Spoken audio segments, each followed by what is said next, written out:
बॉलीवुड की चमचमाती दुनिया, परियों जैसी शादियां और वो हमेशा मुस्कुराते चेहरे, बिल्कुल। यही तस्वीर तो हमें दिखाई जाती है। पर क्या क्या वाकई सब कुछ इतना ही हसीन है? आज हम इसी ग्लैमरस पर्दे के पीछे झांकने वाले हैं। हमारे पास पेज 3 की एक जानी मानी पत्रकार हैं, सिमी चंदोक। उनके इंटरव्यू के कुछ अंश हैं और हमारा मकसद है बॉलीवुड की शादियों के उस सच को समझना जो जो अक्सर छिपा रह जाता है। और इस पूरी पड़ताल की शुरुआत होती है एक ऐसे दावे से जो सुनने में ही मतलब बहुत अजीब लगता है। अजीब तो है ही। अजीब ही नहीं बल्कि मैं कहूंगी चौंकाने वाला है। जी। इंटरव्यू में एक लाइन है जो पूरी चर्चा का मिजाज ही सेट कर देती है। क्या? लाइन है, दुनिया में सबसे बोरिंग और सेक्सलेस शादी बॉलीवुड की होती है। सेक्सलेस, ये तो बहुत बड़ा बयान है ना? और आज हम इसी के इर्द गिर्द अपने सोर्स मटेरियल को समझने की कोशिश करेंगे कि आखिर मतलब इस नतीजे पे पहुंचने की वजह क्या है। बिल्कुल। और इसकी एक झलक शायद आजकल के एक नए चलन में दिखती है, ये जो हैप्पी डिवोर्स का कॉन्सेप्ट है। हाँ बिल्कुल। हम देखते हैं कि तलाक के बाद भी स्टार कपल्स अच्छे दोस्त बने रहते हैं, साथ में छुट्टियां मना रहे हैं, पार्टी कर रहे हैं। ये दोस्ती असली है या सिर्फ कैमरों के लिए? सोर्स के मुताबिक ये दोस्ती कम और एक एक बहुत अच्छी तरह से प्लान की गई बिजनेस डील ज्यादा है। Business deal. हाँ। इसके पीछे दो बहुत बड़ी वजह हैं। पहली तो है पैसा। पैसा तो होगा ही। हाँ, तलाक में स्टार वाइव्स को सैकड़ों करोड़ की जो रकम मिलती है वो उन्हें पूरी तरह से आर्थिक रूप से आजाद बना देती है। और दूसरी वजह है आजादी, जो शायद पैसे से भी ज्यादा कीमती है। आजादी? किस तरह की आजादी? देखिए, पहले के जमाने की पत्नियों की तरह नहीं है कि तलाक के बाद वो गुमनामी में खो जाएं। हाँ, ये तो है। और साथ ही अपनी जिंदगी भी जीती हैं। मतलब? जैसे अपने से कम उम्र के बॉयफ्रेंड रखना। सोर्स में तो मजाक में उन्हें चिंटू कहा गया है। ये वो लोग हैं जो उनके लिए हर वक्त मौजूद रहते हैं, उनकी हर बात मानते हैं, जो शायद उन्हें अपनी शादी में नहीं मिला। तो इसका मतलब ये जो सोशल मीडिया पर आता है कि हम हमेशा अच्छे दोस्त रहेंगे, वो सब बस एक दिखावा है, एक पीआर स्टंट। हाँ, ये पूरी तरह से एक पीआर रणनीति है।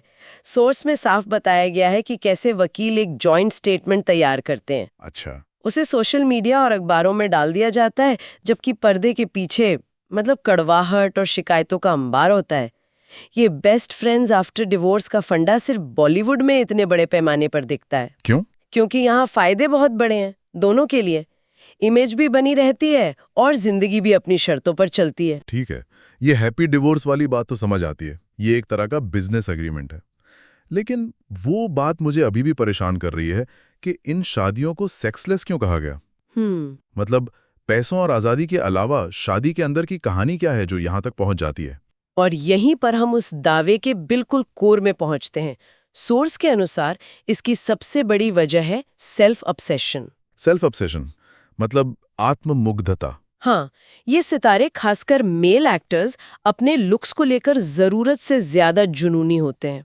उनकी दुनिया बस इसी बात के इर्द गिर्द घूमती है कि मेरा बोटॉक्स ठीक है या नहीं, हेयर ट्रांसप्लांट की जरूरत तो नहीं, मेरी बॉडी कैसी दिख रही है, सोशल मीडिया पर लोग क्या कमेंट कर रहे हैं। बिल्कुल। ये नजरअंदाज करने से कहीं ज्यादा है, ये जुनून बन जाता है। उनका दिमाग हर वक्त इसी में लगा रहता है कि मेरा स्टारडम कहाँ है, मैं सुपरस्टार क्यों नहीं बन पा रहा। तो जब कोई इंसान अपने करियर और लुक्स को लेके इतना ऑब्सेस्ड हो तो वो अपने पार्टनर पर ध्यान कैसे देगा? दे ही नहीं पाता। पार्टनर पूरी तरह से अदृश्य मतलब इनविजिबल महसूस करता है। इंटरव्यू में सुजैन खान के एक कथित बयान का जिक्र भी है। अच्छा। जहां उन्होंने कहा था कि ऋतिक खुद में इतने डूबे रहते थे कि उनके पास किसी और के लिए वक्त ही नहीं था। अब सोचिए, जब आपका पार्टनर आपको नहीं बल्कि शीशे में अपनी बॉडी या फोन पर अपने कमेंट्स देख रहा हो, तो रिश्ते में नजदीकी की गुंजाइश ही कहाँ बचती है। लेकिन हमें तो हमेशा एक बहुत ही हेल्दी लाइफस्टाइल की तस्वीर दिखाई जाती है। घंटों जिम करना, स्ट्रिक्ट डाइट, ये सब तो अच्छी बातें हैं, इसमें गलत क्या है? तस्वीर का सिर्फ एक हिस्सा दिखाया जाता है। इंटरव्यू में एक बहुत बड़ा दावा किया गया है जो सुनने में अविश्वसनीय लगता है। क्या दावा है? दावा ये है कि पूरी इंडस्ट्री में सिर्फ 2 हीरो हैं जो किसी भी तरह के नशे या स्टेरॉइड से पूरी तरह दूर हैं, अक्षय कुमार और सुनील शेट्टी। एक मिनट। आप कह रही हैं कि पूरी की पूरी इंडस्ट्री में सिर्फ 2 हीरो हैं जो क्लीन हैं? सोर्स का यही दावा है। ये तो सुनने में ही नामुमकिन लगता है। सोर्स का दावा तो बहुत बड़ा है और वो इस पर कायम है। उनका कहना है कि बाकी सभी किसी न किसी रूप में अपनी बॉडी बनाने और 12-12 घंटे काम करने की एनर्जी बनाए रखने के लिए स्टेरॉइड्स और दूसरे पदार्थों का इस्तेमाल करते हैं। ये जो अनरियलिस्टिक बॉडी ट्रांसफॉर्मेशन हम देखते हैं ना, एक फिल्म के लिए 25 किलो बढ़ाना और अगली के लिए 25 किलो घटाना, ये नेचुरली मुमकिन नहीं है। सही बात है। इसके पीछे एक डार्क केमिस्ट्री काम कर रही है। और इस केमिस्ट्री के साइड इफेक्ट्स भी तो होंगे। बहुत गंभीर। सबसे पहला और बड़ा साइड इफेक्ट ये है कि ये आपकी सेक्स ड्राइव को पूरी तरह खत्म कर देता है। अच्छा। शरीर बाहर से कितना भी आकर्षक दिखे, अंदर से इच्छा ही मर जाती है। इसके अलावा ये भयानक डिप्रेशन, गुस्से पर काबू ना रख पाना, जिसे रॉइड रेज कहते हैं, हाँ, सुना है इसके बारे में। और यहाँ तक कि आत्महत्या की प्रवृत्ति को भी जन्म देता है। और ये डिप्रेशन वाली बात तो हम कई बार एक्टर्स के बारे में सुनते भी हैं, दिल- लेकिन उसे कभी स्टेरॉइड से जोड़ा नहीं लाता। बिल्कुल। हम अक्सर सुनते हैं कि कोई स्टार घुटने के ऑपरेशन या किसी एलर्जी की वजह से अस्पताल में भर्ती है, हाँ। लेकिन सोर्स के मुताबिक इसके पीछे अक्सर ड्रग्स या स्टेरॉइड्स का ओवरडोज होता है, जिसे छुपाया जाता है।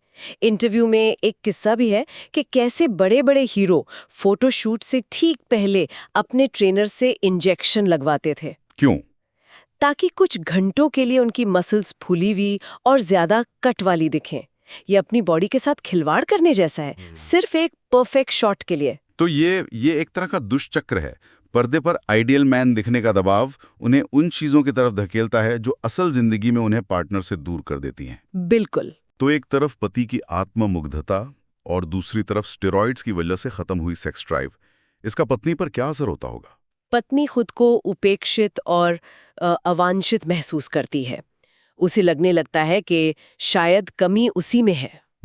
उसका पति बाहर दुनिया की सबसे खूबसूरत हीरोइनों के साथ काम कर रहा है और घर आकर उसे छूता तक नहीं। इस वजह से उसका आत्मसम्मान मतलब सेल्फ एस्टीम पूरी तरह टूट जाता है। और फिर इसी कमी को पूरा करने के लिए वो बाहर सहारा ढूंढती हैं। अक्सर अपने से कम उम्र के कम सफल लड़कों के साथ अफेयर रखती हैं। ऐसा क्यों? मतलब कम सफल लड़कों के साथ ही क्यों? क्योंकि इससे उन्हें एक तरह का कंट्रोल और एक श्रेष्ठता का एहसास होता है, जिसकी उन्हें अपने स्टार पति के सामने कमी महसूस होती है। अच्छा। सोर्स में इन्हें मजाक में शुगर मॉमी का दर्जा दिया गया है। मतलब वो महिलाएं जो अपने से कम उम्र के पुरुषों पर पैसा और रुतबा खर्च करती हैं ताकि उन्हें वो अटेंशन और तारीफ मिल सके जो घर पर नहीं मिलती। तो वो क्या सोचते हैं? उन्हें लगता है कि वो परफॉर्म नहीं कर पा रहे क्योंकि उनकी पत्नी या गर्लफ्रेंड में अब वो बात नहीं रही। इसलिए वो अपनी मर्दानगी साबित करने के लिए हर दिन एक नई लड़की चाहते हैं। हर दिन? हाँ, कभी कोई जूनियर आर्टिस्ट, कभी कोई एस्कॉट। सोर्स के मुताबिक ये आम बात है कि प्रोड्यूसर को बोल दिया जाता है कि आज उस लड़की को मेरे कमरे में भेज देना। और क्या वहां वो सफल होते हैं? ज्यादातर मामलों में नहीं। नतीजा वहां भी वही रहता है, विफलता। और ये कभी न खत्म होने वाला दुष्चक्र बन जाता है। वो अपनी नाकामी को स्वीकार नहीं कर पाते और इसका इल्जाम लड़कियों पर डालते रहते हैं। और इसी मानसिकता से कास्टिंग काउच जैसी चीजों को भी बढ़ावा मिलता है। मतलब प्रोड्यूसर या असिस्टेंट डायरेक्टर हीरो को खुश करने के लिए लड़कियों का इंतजाम करते हैं। एग्जैक्टली। इंटरव्यू में ये भी बताया गया है कि ये सब कुछ नया नहीं है, ये दशकों से चला आ रहा है। बस पहले बातें इतनी बाहर नहीं आती थी। बिल्कुल। गुरु दत्त का उदाहरण दिया गया है। वो अपनी पत्नी गीता दत्त को एक एक्ट्रेस के लिए छोड़ चुके थे, लेकिन बाद में उन्हें पता चला कि वो एक्ट्रेस असल में एक लेस्बियन रिश्ते में थी। ओहो। कहा जाता है कि इस सदमे ने गुरु दत्त को पूरी तरह तोड़ दिया और आखिरकार उन्होंने आत्महत्या कर ली। ये दिखाता है कि रिश्तों की ये जटिलता इंडस्ट्री में हमेशा से मौजूद रही है। और आज के दौर में तो ये और भी खुलकर सामने आ रहा है। हाँ, आज ये और भी आम है। सोर्स में एक हालिया स्टार कपल का किस्सा है जहां पत्नी को थ्रीसम का शौक था। अच्छा। उसने अपने रिश्ते में एक विदेशी लड़की को शामिल किया, लेकिन कुछ समय बाद पति को उसी लड़की से प्यार हो गया। फिर क्या हुआ? इससे ना सिर्फ उनका थ्रीसम का अरेंजमेंट बिगड़ा, बल्कि शादी भी टूट गई। यहाँ एक सवाल उठता है, ऐसा क्यों? ये सब इतना जटिल क्यों होता जा रहा है? देखिए, इसके पीछे की एक वजह ये भी बताई गई है कि इन एक्टर्स के लिए पारंपरिक सुंदरता अब कोई उत्तेजना पैदा नहीं करती। वो क्यों? वो दिन रात दुनिया की सबसे खूबसूरत महिलाओं से घिरे रहते हैं। एक आम आदमी के लिए जो सपना है वो उनके लिए रोज की बात है, उनका काम है। इसलिए कुछ समय बाद उन्हें कुछ असामान्य, कुछ अलग चाहिए होता है। और इसी तलाश में वो बाइसेक्सुअलिटी और दूसरी फेटिश की ओर मुड़ जाते हैं। सोर्स में पुराने जमाने के भी कुछ चौंकाने वाले उदाहरण हैं। जैसे एक बहुत बड़े हीरो थे जो पब्लिक टॉयलेट में गे लड़कों से मिलने जाते थे, जबकि वो शादीशुदा थे और उनका नाम उस दौर की सबसे बड़ी हीरोइन से जुड़ता था। सच में? हाँ। एक और किस्सा पंजाब के कुछ एक्टर्स के ग्रुप का है जो शाम को एक होटल में मिलते थे और एक ही शख्स के जरिए समलैंगिक अनुभव करते थे। ये सब दिखाता है कि जो पर्दे पे दिखता है, असलियत उससे कहीं ज्यादा अजीब और जटिल है। इसमें नेपो किड्स के बारे में भी बात की गई है। क्या उनके लिए चीजें कुछ अलग होती हैं? क्योंकि वो तो इंडस्ट्री में ही पले बड़े होते हैं। सोर्स के मुताबिक नहीं, उनके लिए भी चीजें वैसी ही हैं, शायद और ज्यादा मुश्किल। वो कैसे? नंबर 1 हीरोइन बनने की दौड़ इतनी तगड़ी है कि बड़े डायरेक्टर या स्टार की बेटियां भी समझौते करती हैं। उन्हें कोई जबरदस्ती नहीं करता, लेकिन टॉप पर पहुंचने के लिए वो खुद ये रास्ता चुनती हैं। मतलब ये एक तरह का अनकहा नियम बन गया है। हाँ, जब वो देखती हैं कि उनकी कॉम्पिटिटर हीरो के साथ कॉम्प्रोमाइज करके फिल्म साइन कर रही है, तो वो भी पीछे नहीं रहना चाहती। ये सब जानने के बाद एक सवाल उठता है कि पत्नियां ये सब जानकर भी शादी में क्यों बनी रहती हैं? पैसा और आजादी तो तलाक के बाद भी मिल सकती है, जैसा हमने शुरू में बात की। इसका सबसे बड़ा कारण है बच्चों का भविष्य। बच्चों का भविष्य? हाँ, खासकर अगर उन्हें अपने बच्चों को बॉलीवुड में लॉन्च करना हो। इसके लिए पिता के स्टारडम, उसके नाम और उसकी मसल पावर की जरूरत पड़ती है, जो एक माँ अकेले नहीं दे सकती। तो ये एक तरह का सौदा है, अपने बच्चों के करियर के लिए अपनी खुशी का सौदा। हाँ, और इसमें एक तरह का बदला भी शामिल है। पत्नी सोचती है कि मैंने तो अपनी जिंदगी घुट घुट के गुजारी ली, अब मैं अपने पति को किसी दूसरी औरत को थाली में परोस कर क्यों दूं? इसलिए वो शादी में बनी रहती है। वो पति को भी दुखी रखती है, उसे आजाद नहीं होने देती और साथ ही अपने बच्चों का भविष्य भी सुरक्षित करती है। और उनके पास कुछ होता भी तो होगा। बिल्कुल, उनके पास पति के कई राज होते हैं, जैसे कि थ्रीसम के वीडियो या दूसरी बातें, जो तलाक की नौबत आने पर उन्हें करोड़ों की रकम दिलाने में एक ब्लैकमेलिंग टूल का काम करते हैं। तो आज की इस पूरी बातचीत से ये तो साफ है कि बॉलीवुड की तो चमचमाती दुनिया हमें दिखती है, उसके पीछे अकेलेपन, नशे, समझौतों और दिखावे का एक बहुत गहरा अंधेरा है। उसका दावा है कि बॉलीवुड असल में एक सेक्सलेस जगह है। जिसे हम मी टू या कास्टिंग काउच कहते हैं, वो ज्यादातर बदसूरत प्रोड्यूसर, डायरेक्टर या कास्टिंग डायरेक्टर करते हैं, जिन्हें ग्लैमर देखने को नहीं मिलता। बड़े स्टार्स तो खुद ही परफॉर्म करने में अक्षम हैं। ये सोचना कितना अजीब है ना, कि जिस इंडस्ट्री को रोमांस और ग्लैमर का प्रतीक माना जाता है, वो अंदर से कितनी खोखली और एक दिखावे के विशाल सेट पर आधारित हो सकती है।